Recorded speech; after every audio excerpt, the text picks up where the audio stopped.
নমস্কার বন্ধুরা, এডি স্টোরি চ্যানেলে আরও একটা নতুন ভিডিওতে আরও একবার সবাইকে স্বাগত জানাই। আমার আজকের রেসিপি সয়াবিন কারি। বাড়িতে সবজি না থাকলে চটজলদি কিন্তু এই রেসিপিটা সহজেই বানিয়ে নিতে পারেন।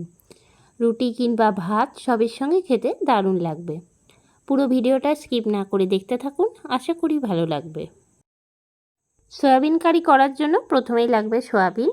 আমি এখানে 100 গ্রামের মতো নিয়ে নিয়েছি সয়াবিনটা সেদ্ধ করে নেব। অন্যদিকে ডেকচিতে জল চাপিয়ে নিয়েছি, জলটা এখন ফুটে উঠেছে। দিয়ে দিচ্ছি সয়াবিনটা সেদ্ধ হওয়ার জন্য। 10 মিনিট লো আছে সয়াবিনটা খুব ভালো করে ফুটিয়ে নিয়েছি। আর ফুটে যাওয়ার পর কিন্তু সয়াবিনটা অনেকটা ফুলে উঠেছে। এর মধ্যে কয়েকটা সয়া চাংকও কিন্তু আমি মিশিয়ে দিয়েছি স্বাদ হওয়ার জন্য। এখন খুব ভালো করে ফুটে উঠেছে। একটা বাটির মধ্যে আমি সয়াবিনগুলো তুলে রাখছি। একটা ঝাঁঝরা দিয়ে সয়াবিনগুলো তুলে নিচ্ছি। আর জলটা কিন্তু সাইড করে রেখে কিছুক্ষণ ঝরিয়ে নিচ্ছি। তুলে রাখছি একটা বাটির মধ্যে।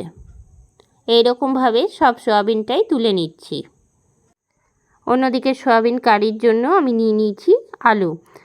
এখানে আমি দুটো মিডিয়াম সাইজের আলু একটুখানি বড় বড় করে কেটে নিয়েছি। কড়াই চাপিয়ে নিলাম। কড়াইয়ের মধ্যে দিয়ে দিচ্ছি প্রথমেই 4 চামচ সর্ষের তেল।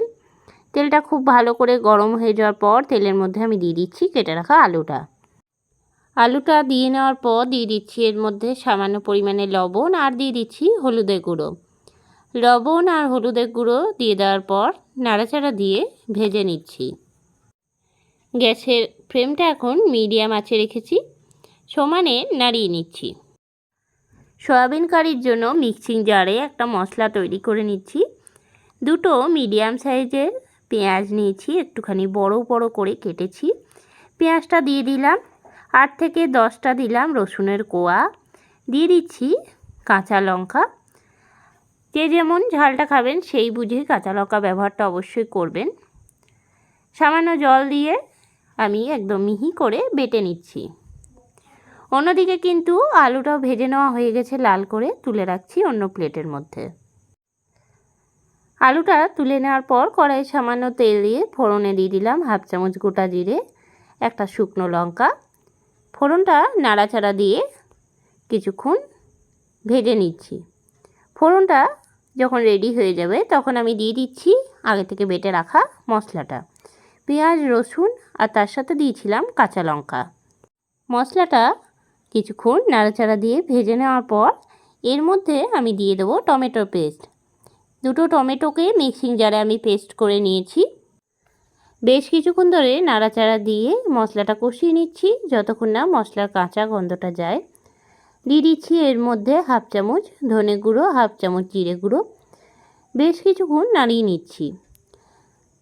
সামান্য জল দিয়ে মশলাটা কষিয়ে নেব। 10 মিনিটের মতন মশলাটা কষিয়ে নেওয়ার পর যখন মশলা থেকে তেল ছাড়বে তখন আমি দিয়ে দেবো এর মধ্যে আগের থেকে সেদ্ধ করে রাখা সয়াবিনটা দিয়ে নাড়িয়ে নেব। গ্যাসের ফ্লেমটা এই সময় কিন্তু লো টু মিডিয়ামে রেখেছি। এরপরে আমি দিয়ে দেবো ভেজে রাখা আলুটা। মশলার সাথে সয়াবিনটা নাড়াচাড়া করে নিলাম। আলুটা দিয়ে সয়াবিন আর আলু একসাথে কিছুক্ষণ নাড়িয়ে নিচ্ছি। কষিয়ে নেওয়ার পর দিয়ে দিচ্ছি আমি আন্দাজ মতন লবণ। অন্যদিকে আমি গরম জল করে নিয়েছি। ভালো করে কষানো হয়ে গেলে দিয়ে দেবো আমি গরম জল। ভালো করে ফুটে যাওয়ার পর আমি দিয়ে দেবো একটা চাপা ঢাকা 10 থেকে 12 মিনিটের জন্য। গ্যাসের ফ্লেমটা একদম মিডিয়ামে করে দেবো। 10 থেকে 12 মিনিট পরে ঢাকনাটা খুলে নাড়াচাড়া দিয়ে নেবো। আর আলুটা কিন্তু একদম সেদ্ধ হয়ে গেছে। দিয়ে দিচ্ছি সামান্য পরিমাণে চিনি আর দিয়ে দেবো সামান্য পরিমাণে গরম মশলা গুঁড়ো। চিনি আর গরম মশলা গুঁড়ো দেওয়ার পরে ভালো করে নাড়াচাড়া দিয়ে নেব। একটুখানি ফুটে গেলেই নামিয়ে নিচ্ছি। তৈরি হয়ে গেল সয়াবিন কারি। কেমন লাগলো রেসিপিটা অবশ্যই জানাবেন।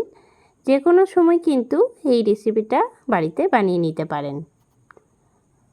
একটা বাটির মধ্যে পরিবেশনের জন্য তুলে রাখছি।